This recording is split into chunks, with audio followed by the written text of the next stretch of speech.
தவக்கால பயணம் நாள் 30. மீட்பும் இணைப்பும். கிறிஸ்துவின் வழியாகவே நாம் மீட்கப்பட்டோம். இப்போது அவர் மூலம் மற்றவர்களையும் இணைக்கும் பணி நமக்கு வழங்கப்பட்டுள்ளது. இவை யாவும் கடவுளின் செயலே. அவரே கிறிஸ்துவின் வாயிலாக நம்மை தம்மோடு ஒப்புரவாக்கினார்.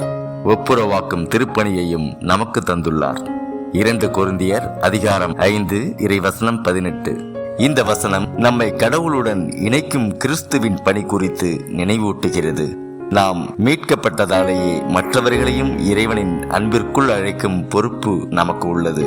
ஒப்புரவுக்கும் பகைமையின் முடிவுக்கும் நாம் தூதராக வாழ வேண்டும். கடவுளுடன் என் உறவு எந்த நிலையில் உள்ளது?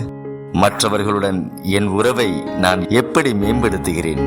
இன்று உங்கள் வாழ்க்கையில் ஒருவருடன் உறவை மீட்டமைக்க கடவுளின் ஒப்புரவின் தூண்டுதலோடு பேசுங்கள் அல்லது நடந்து கொள்ளுங்கள்.